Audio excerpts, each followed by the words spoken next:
अंतरराष्ट्रीय युवा विद्वान, जैन दर्शन में यूनिवर्सिटी टॉप व गोल्ड मेडलिस्ट, जैन सिद्धांत एवं न्याय विषयों को सरलता से समझाने वाले, यूएसए, इंग्लैंड, ऑस्ट्रेलिया आदि अनेक देशों में जैन धर्म की महती प्रभावना करने वाले, पंडित टोडरमल पुरस्कार, युवा विद्वत रत्न आदि अनेक पुरस्कारों से सम्मानित मूर्धन्य विद्वान डॉक्टर संजीव कुमार गोधा जयपुर द्वारा जानिए धर्म का मर्म। इस कार्यक्रम के प्रायोजक हैं श्रीमान निर्मल कुमार जी लोहाड़िया, श्रीमती उर्मिला जी लोहाड़िया, श्रीमान विपुल जी लोहाड़िया, श्रीमती प्रियंका जी लोहाड़िया, कुमारी आरवी लोहाड़िया एवं समस्त लोहाड़िया परिवार, भीलवाड़ा, राजस्थान। ओम जय जय जय, नमोस्तु नमोस्तु नमोस्तु, नमो अरिहंताणम, नमो सिद्धाणम, नमो आयर्याणम, नमो वज्रायाणम, नमो लोहे सव्यसाहुणम। ओकारं बिंदु संयुक्तं नित्यं ध्यायन्ति योगिनः, कामदं मोक्षदं चैव ओंकाराय नमो नमः। अविरल शब्द घनोग प्रक्षालित सकल भूतल मलकलंकः, मुनिभिरुपासित तीर्था सरस्वती हरति नो दुरितान्। अज्ञाने तिमिरान्धानां ज्ञानाञ्जन शलाकया चक्षुरुन्मिलितं येन तस्मै श्री गुरुवे नमः। श्री परम गुरुवे नमः, परंपराचार्य गुरुवे नमः। सकल कलुष विध्वंसकं श्रेयसां परिवर्धकं, धर्म संबंधकं भव्य जीव मनः प्रतिबोधकारकं, पुण्य प्रकाशकं पाप प्रणाशकमिदं शास्त्रं। श्री संयम प्रकाश नामधेयम् अस्य मूल ग्रंथ कर्तारे श्री सर्वज्ञ देवास्तदुत्तर ग्रंथ कर्तारे श्री गणधर देवा प्रतिगणधर देवा, तेषां वचनानुसारमासाद्य आचार्य श्री कुंदकुंदामनाय आचार्य सूर्यसागरेण विरचितं। श्रोतारः सावधानतया शृण्वन्तु। मंगलम भगवान वीरो मंगलम गौतमो गणी, मंगलम कुंद कुंदाद्यो जैन धर्मोस्तु मंगलम। सर्वमंगल मांगल्यम सर्वकल्याणकारिकम, प्रदानम सर्वधर्माणां जैनम जयतु शासनम, जैनम जयतु शासनम, जैनम जयतु शासनम। संयम प्रकाश नाम का यह ग्रंथ है, आचार्य सूर्य सागर जी द्वारा लिखी गई यह अनुपम सुंदर रचना बड़ी सुंदर ढंग से बात को स्पष्ट कर रहे हैं। देखिए, पेज नंबर 94 पर चर्चा चल रही थी, सम्यक दृष्टि ज्ञानी जीवों की चर्चा है। और इतना सुंदर प्रकरण था कल कि सम्यक दृष्टि ज्ञानी जीव ही ऐसे हैं जो जीव ज्ञान की दृष्टि से अपने आत्म तत्व में ही अपनापन करते हैं। अपने में ही अपनापन ज्ञानियों का निरंतर चलता है, पर में अपनापन नहीं होता। और पर पदार्थों में अपनापन मिथ्या मान्यता है, पर पदार्थों में अपनापन खोटी मान्यता है, अनंत संसार का कारण है। अनंत काल हो गया पर पदार्थों में अपनापन करते हुए, लेकिन आज तक कभी ज्ञानीपन नहीं हुआ। देखिए, इदमेवात्र तात्पर्य है, हे यह शुद्ध नयो नहीं। कैसी सुंदर पंक्तियाँ यहाँ दी थी कि भाई शुद्ध नय जो है वही अंगीकार करने योग्य है, शुद्ध नय को ही अपनाइए। और प्रेरणा भी दी गई, बार बार में ऐसा कहा भी गया, शुद्ध नय से ही हमारा भला होता है। देखिए, इसी प्रकरण को थोड़ा सा और आगे बढ़ाते हैं। 94 नंबर पेज पर यहाँ पर यह बात स्पष्ट हो गई कि सम्यक दृष्टि अपना स्वामित्वपना अपने ही शुद्ध आत्म स्वरूप पर रखता है। सम्यक दृष्टि जीव अपना स्वामित्व, आपका स्वामित्व कहाँ है भाई साहब? आपका अपनापन कहाँ है? हमारा अपनापन कहाँ है? कौन से पदार्थों में हमारा अपनापन वर्त रहा है क्या? तो ये कह रहे हैं सम्यक दृष्टि का जो अपनापन है, सम्यक दृष्टि का जो स्वामित्वपना है, वह अपने ही शुद्ध आत्म स्वरूप तक रखता है। इसका मतलब यह है कि पर पदार्थों के ऊपर सम्यक दृष्टि जीव का अधिकार नहीं चलता, अधिकार चलाता नहीं है, अधिकार मानता नहीं है। सम्यक दृष्टि यानी जीव पर पदार्थों से अपने आप को भिन्न देखता है, पर पदार्थों से अपने आप को भिन्न अनुभव करता है। अरे पराये माल पर जिसकी दृष्टि है, क्या जिसकी दृष्टि पर है, वो व्यक्ति वास्तव में सज्जन नहीं हो सकता। जिसकी दृष्टि दूसरे पर है, जिसे दूसरा पसंद आता है, जिसे दूसरा इष्ट लगता है, उसका नाम है दुष्ट। दुष्ट किसे कहते हैं? दुष्ट। क्या आपने कभी सुना क्या? दुष्ट किसे कहते हैं? दुष्ट। क्या दुष्ट किसे कहें? दु इष्ट, दुष्ट। दुष्ट शब्द में दु के साथ में इष्ट जुड़ा हुआ है। दु शब्द है दूसरे का सूचक और इष्ट माने है भला लगना। तो दु इष्ट, या इसको दूसरे तरह से अर्थ कर सकते हैं। दु शब्द का अर्थ खोटे अर्थ में, और इष्ट माने अच्छा लगना, माने जिसे जगत के पदार्थ खोटे और अच्छे लगते हैं वो दुष्ट है। दु माने खोटा और इष्ट माने भला। तो जिसे खोटे लग रहे हैं और जिसे बुरे लग रहे हैं, क्या तो खोटे और बुरे लगने की जिसकी मान्यता चल रही है वो दुष्ट है। या फिर दु शब्द का अर्थ दूसरे करो, और इष्ट जिसे दुनिया अच्छी लग रही है, जिसे दुनिया के पदार्थ अच्छे लग रहे हैं, जिसकी दृष्टि दूसरे के माल पर है वो दुष्ट है। और सम्यक दृष्टि की दृष्टि दूसरे के धन पर नहीं होती। अरे जिसकी दृष्टि दूसरे के धन पर होती है उसे तो चोर कहते। क्या जिसकी दृष्टि दूसरे के माल पर होती है वो तो चोर है, लुटेरा है, बदमाश है, वो तो इसकी दृष्टि में खोट है। वैसे नहीं, ये ईमानदार नहीं है भाई साहब। टोडरमल जी ने लिखा मोक्ष मार्ग प्रकाशक में, अरे किसी सेठ के यहाँ काम करता हुआ गुमास्ता यदि सेठ के धन को अपना माने तो वो गुमास्ता चोर होए। ऐसी पंक्तियाँ हैं टोडरमल जी की। बोले यदि उस धन को चुरा कर अपना माने तो वो चोर होए, अपना कहे कोई दिक्कत नहीं है। अरे सम्यक दृष्टि यानी जीव पर पदार्थों को अपना कहें कोई दिक्कत नहीं है। जगत को अपना कहें, दुनिया को अपना कहें, विषय कषाय के कार्यों को अपना कहें, परिवार को अपना कहें, संपत्ति को अपना कहें, धन दौलत वैभव आदि को अपना कहें, लेकिन मानते नहीं है। अंदर में ये मान्यता बराबर बैठी हुई है, ये मेरा नहीं। क्या अंदर में ये मान्यता बराबर बैठी हुई है, ये मेरा नहीं, ये अपना नहीं, ये दूसरे का है। बस ये बात बराबर। आपके पास में धन है, किसी अमानत है भाई साहब। सुनो, मैं कहूँ ना इसको, यदि दूसरे शब्दों में एक अलग तरह के रूपक बना करके बात करता हूँ।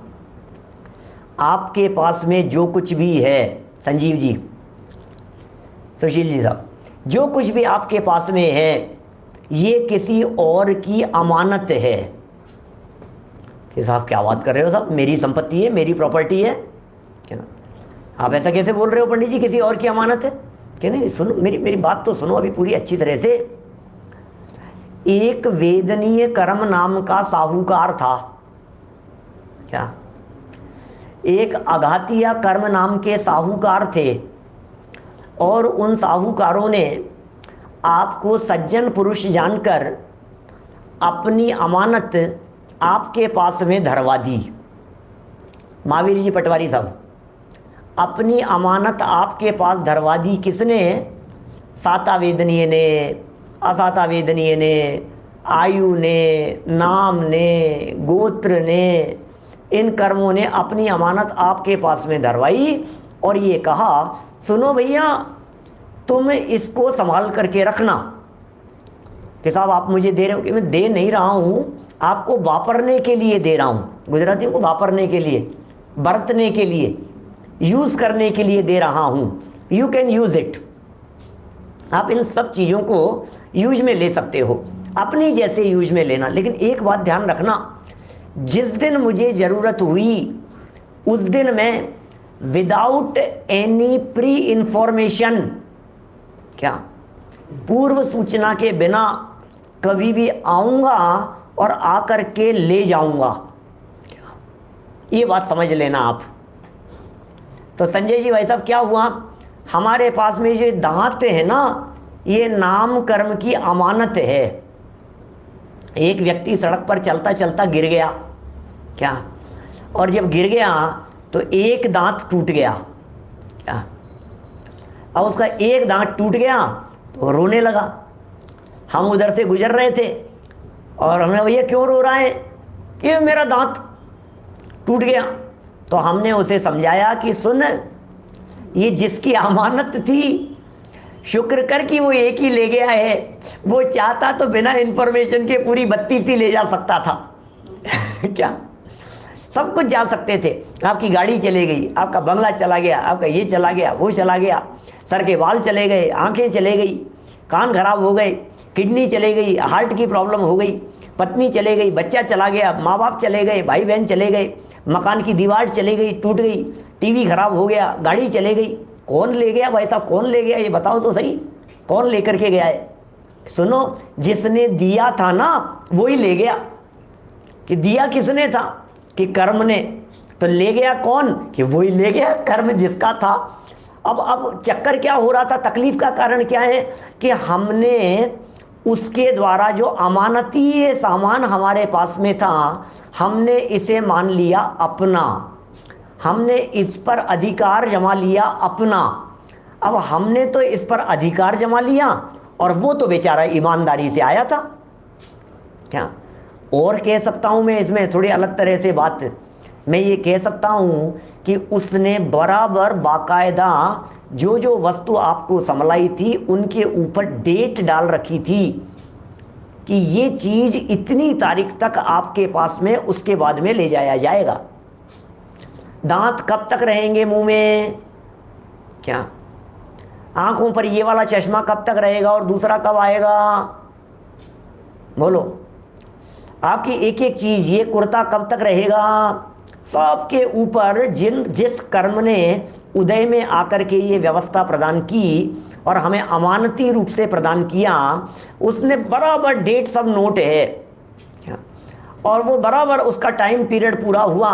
इस कुर्ते संबंधी हमारा उदय एग्रीमेंट वो पूरा हुआ, चला जाएगा, खत्म हो गई कहानी। अब आप रोते रहो, यार कितना अच्छा कुर्ता था, कितना अच्छा था, बहुत सही था, उस डिजाइन वाला, उस तरह का, इतना अच्छा कपड़ा था, पहनते तो बहुत अच्छा फील आता था।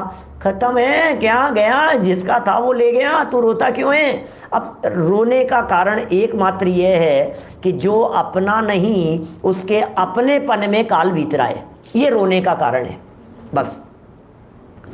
अब जो ज्ञानी जीव है, सम्यक दृष्टि ज्ञानी जीव है, ये सम्यक दृष्टि ज्ञानी जीव बराबर इस बात को जानता है कि ये वस्तु मेरी नहीं है, बस खेल खत्म। और क्या है? क्या? ये वस्तु मेरी नहीं है, तो जो चीज मेरी नहीं है उसमें मुझे अपनापन करना नहीं है। और मैं अपनापन नहीं करूंगा भैया, जिसकी थी वो कल आता हो, आ जाए, हमें क्या फर्क पड़ता है? 10 दिन बाद में आने वाला था, अरे अभी ले जाओ ना यार, आपकी चीज़ है, आप जब चाहो तब ले जाओ, हमें क्या लेना देना? बोलो, कितना क्या क्या मार्ग है, क्या क्या चीज़ मिल गई है हमारे को, ये क्या शिक्षा दे रहे हैं सम्यक दृष्टियों के बहाने, क्या चीज़ सिखा रहे हैं। ये चीज़ यदि हमारे दिलो दिमाग में बैठ गई, बाकलीवाल जी, ये चीज़ यदि हमारे दिलो दिमाग में बैठ गई जोगी जी साहब, तो बस समझ लीजिए आप धन्य हो गए। अपन तो क्या धन्य हो गए। और क्या है, अपने को यही तो काम करना है। जिसकी चीज़ जिसके हवाले, भैया कल जाता हो आज ले। अच्छा, तन किसके द्वारा दिया गया है? बोलो। तन नाम कर्म की अमानत है। इस तन में रहने की मोहलत आयु कर्म की अमानत है। इस शरीर रूपी मकान में हम रहते हुए बोले कब तक रहेंगे? बोले अमानत हमारे को मिली हुई है, इस शरीर रूपी मकान में आपको कब तक रहना है? बोलो, इस शरीर रूपी मकान में कब तक रहेंगे? बोले जब तक आयु कर्म ने आपको चांस दे रखा है कि साहब कब निकाला जाएगा यहाँ से, कि तुम चिंता मत करो, ये आयु कर्म भी ऐसे ही निकाल करके आपको सड़क पे नहीं छोड़ देगा। इस आयु कर्म बराबर बहुत सज्जन है, ईमानदार है। अरे सेठ साहूकार कोई ऐसे थोड़ी ना होते हैं, आपको रहने के लिए दे रखी है, वापरने के लिए, बरतने के लिए दे रखी है, और आपको यहाँ से मकान से निकाल करके खाली मैदान में ऐसे फुटपाथ पर रहने के लिए छोड़ देवे, ऐसा थोड़ी ना होगा। क्या फुटपाथ पर निकाल करके छोड़ दिया भैया, नहीं चिंता मत कर, चिंता मत करो। तो साहब इस मकान से खाली करवाने के लिए आ गए तुम तो, कि चिंता मत करो, ये खाली हुआ और नया मकान आपको एग्रीमेंट के तहत दिला दिया गया। बस सीधी सी बात है, इसमें क्या है, नया मिल जाएगा, दूसरी जगह लेकर के चला जाएगा, वहाँ की व्यवस्थाएं होगी। ये सब इस तरह से बराबर बातें चलती है। और रिमाइंडर तो हमारे को फिर भी वो देता ही रहता है, चाहे आयु कर्म हो चाहे नाम कर्म हो, ये ऐसा ही स्वरूप है। तो सम्यक दृष्टि जीव अपना स्वामित्व, बात तो हम यहाँ स्वामित्व की कर रहे थे, सम्यक दृष्टि अपना स्वामित्व पना अपने ही शुद्ध आत्म स्वरूप पर रखता है। क्या?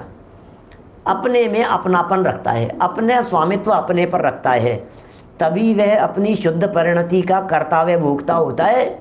क्या? बहुत ईमानदार है। देखो कर्म भी ईमानदार है, और इन ईमानदार कर्मों के साथ में सम्यक दृष्टि ज्ञानी जीव भी ईमानदार है। क्या? तो तभी वह अपनी शुद्ध परिणति का कर्तव्य भोगता होता है। ज्ञानी सम्यक्त्वी मोह जनित भावों का कर्तव्य भोगता नहीं होता। भैया मोह जनित कर्म जनित जो परिणाम है, रागादि विकारी, मैं विकार का भोगता नहीं हूँ, मैं तो अकर्ता स्वभाव का भोगता हूँ। आगे इसका स्पष्टीकरण निम्न प्रकार से है।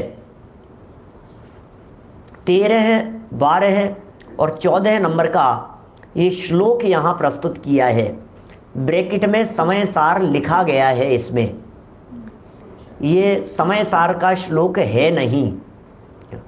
आप में से बहुत सारे लोगों ने पढ़ा होगा, लेकिन वही है ना, दृष्टोपि समारोपात तादृक्, ऐसा एक परीक्षा मुख सूत्र है। क्या सूत्र है? दृष्टोपि समारोपात तादृक्, दृष्टोपि समारोपात तादृक्। क्या क्या अर्थ है उसका?